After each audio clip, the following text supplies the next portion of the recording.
Merci Monsieur le maire, mes chers collègues, cher Nicolas Bonnet. Dans cette délibération, vous proposez de créer un nouveau dispositif afin de promouvoir dans tous les quartiers politiques de la ville de Paris ce que vous appelez le droit à une alimentation saine et accessible à tous. Voilà un objectif qu'il serait difficile de ne pas partager, tant la question alimentaire est au cœur de la problématique sanitaire, sociale et environnementale de notre époque. Pour justifier des modalités de mise en œuvre de ce programme, vous vous appuyez sur une étude confiée à l'Inspection générale de la ville de Paris, dont les travaux ont éclairé votre proposition.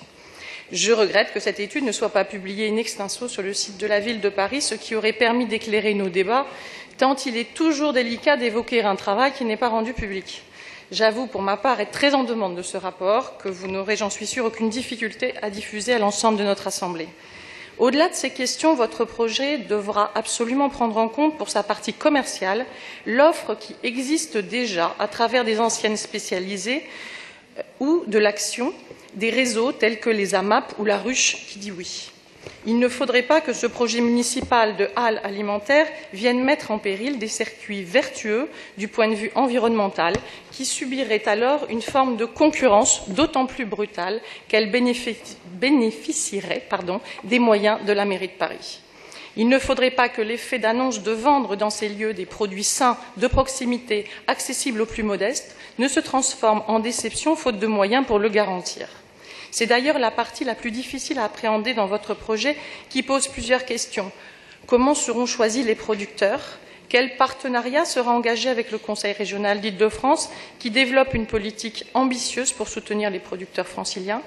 Quel type de produits trouvera-t-on dans ces halles alimentaires? Seulement du maraîchage, des produits transformés, des produits issus de l'élevage? Qu'est-ce qui vous permettra d'imposer aux producteurs un prix de vente? Comment définirez-vous ce que vous appelez juste prix? Dans une économie où les prix, y compris de l'alimentaire, ne sont pas réglementés, quelles sont vos possibilités juridiques de juger ce qu'est un juste prix? Comment gérez-vous le risque de plainte que pourraient déposer des acteurs du secteur qui s'estimeraient en situation de concurrence déloyale si le fait d'être accepté dans ces halles alimentaires était considéré comme une aide publique? Au-delà de ces questions, dont les réponses sont d'ailleurs peut-être dans le mystérieux rapport de l'inspection des services de la ville, je soutiens naturellement tout l'aspect pédagogique de ce projet, tant le fléau de la malnutrition pèse sur les populations, en particulier les plus modestes. À ce titre, permettez-moi aussi de regretter vivement que l'exécutif soit resté sourd à ma proposition de double menu dans les cantines, offrant chaque jour aux jeunes Parisiens qui le souhaitent un menu végétarien de qualité. C'est un combat qu'il faut mener en parallèle de toutes les initiatives contenues dans le plan Nutrition Santé, tant il serait formidable que la ville de Paris soit précurseur dans le domaine de transition protéique.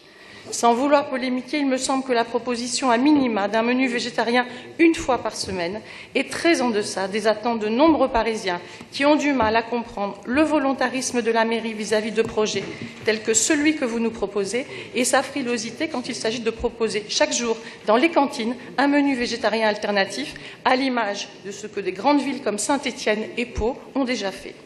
Je ne veux pas croire que ce qui vous freine dans ce combat pour une alimentation non carnée pour tous soit le fait que la proposition émane d'un groupe de l'opposition. Pour ma part, je pense que le combat pour une meilleure alimentation doit transcender les courants politiques. C'est pourquoi je voterai avec des questions, mais sans arrière-pensée, en faveur de votre délibération. Je vous remercie. Merci, Madame Gégaud.